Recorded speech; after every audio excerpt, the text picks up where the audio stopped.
Bismillahirrahmanirrahim.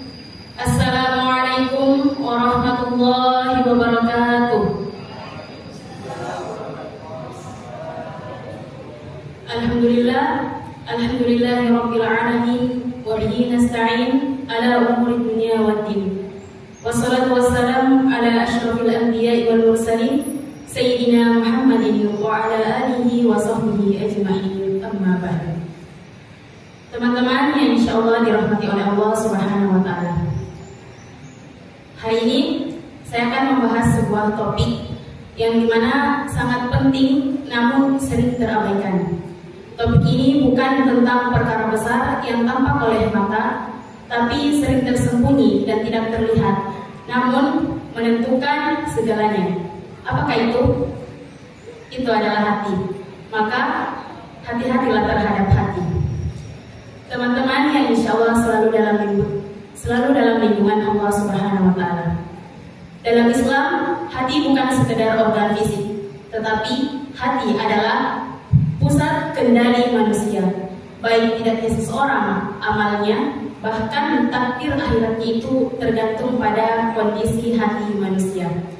Dan hati itu merupakan pusat perasaan, pusat niat, dan pusat rohani manusia.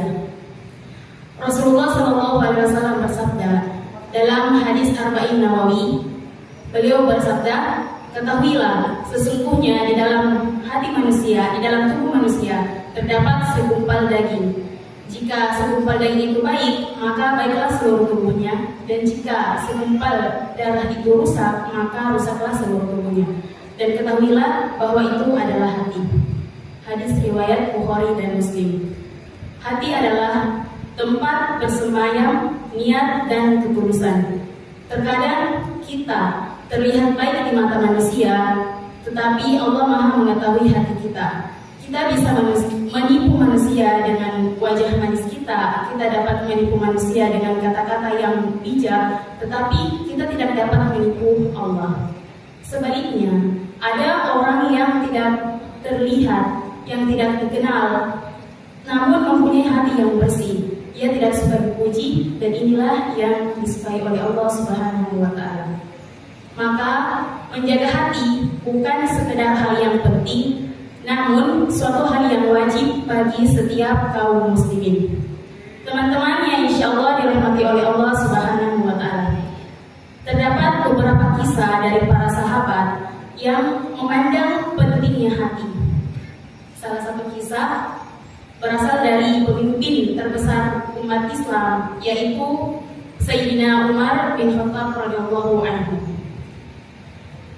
Umar dikenal sebagai sosok pemimpin yang sangat tegas, yang sangat pemberani. Namun, ia mempunyai di balik keberanian dan kekuatannya, Umar sangat takut jika hatinya tergelincir. Suatu ketika, ada sahabat yang bernama Hudzaifah bin Yaman. Beliau terkenal sebagai sosok sahabat yang paling pandai menjaga rahasia. Hudzaifah bin Yaman ini diberitahukan kepada Rasulullah bahwasanya ada orang-orang atau nama-nama yang munafik. Maka ketika itu Umar bin Khattab radhiyallahu anhu memberitahukan kepada Hudzaifah bin Yaman bahwasanya, wahai Hudzaifah, demi Allah, siapakah orang-orang yang munafik itu? Teman-teman, inilah Umar bin Khattab, seorang sahabat senior, orang yang kedua paling dicintai oleh Rasulullah SAW, dan pemimpin yang dapat menaklukkan beberapa negeri yang besar. Namun dia tetap takut, hatinya tidak bersih.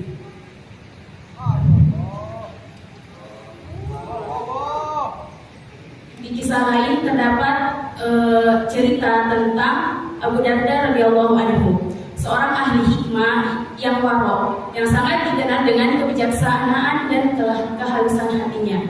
Suatu hari, Abu Darda menangis sendirian di dalam masjid. Seorang sahabat lain melihat dan bertanya, wahai Abu Darda, mengapa engkau menangis? Bukankah engkau seorang sahabat yang dijamin kebaikannya dan dikenal waro serta ibadahnya?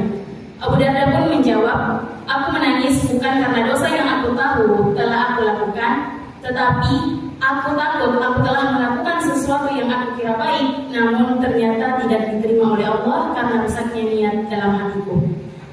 Inilah rasa takut yang sehat dari para sahabat. Takut kepada Allah bukan karena dosa yang besar saja, tetapi takut amal yang baik ternyata tertolak karena niat yang salah. Pelajaran dari kisah ini tersebut bahwasanya kita harus senantiasa menjaga keikhlasan. Jangan sampai amal-amal kita hanya indah di mata manusia, tetapi rusak di sisi Allah Subhanahu wa Ta'ala. Terdapat beberapa banyak penyakit hati yang memberikan dampak menghancurkan. Yang pertama ada yang dinamakan ria, ada yang dinamakan hasad, ada yang dinamakan takabur, ada yang dinamakan ujub, dan ada yang dinamakan cinta dunia. Allah Subhanahu wa Ta'ala berfirman dalam Quran surah Al-Baqarah ayat 10, A'udzubillahi minasyaitonir rajim. Bismillahirrahmanirrahim. Fi qulubihim maradun wa fazadahumullahu maradan wa lahum 'adzabun alimun bima kanu yakdzibun. Dalam hati mereka ada penyakit, lalu Allah tambahkan penyakit itu dan bagi mereka azab yang pedih.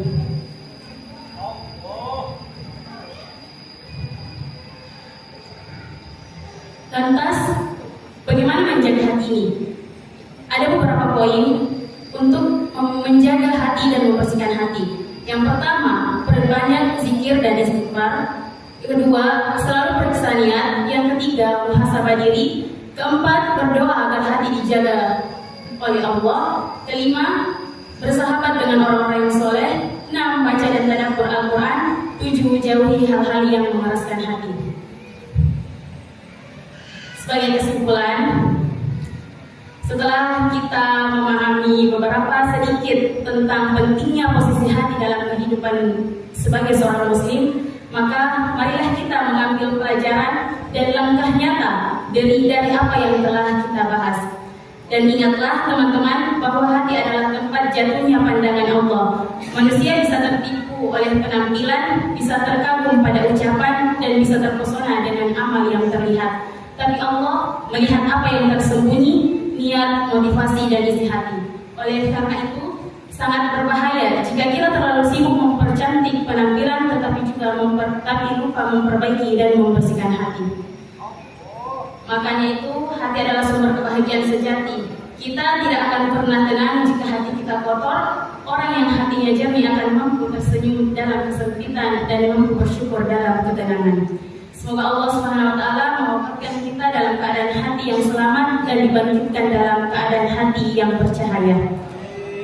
Demikian kultum ini, semoga menjadi pengingat bagi kita semua. Semoga Allah menjaga hati-hati kita agar tetap hidup, lembut, dan terikat kepadanya. Wassalamualaikum warahmatullahi wabarakatuh.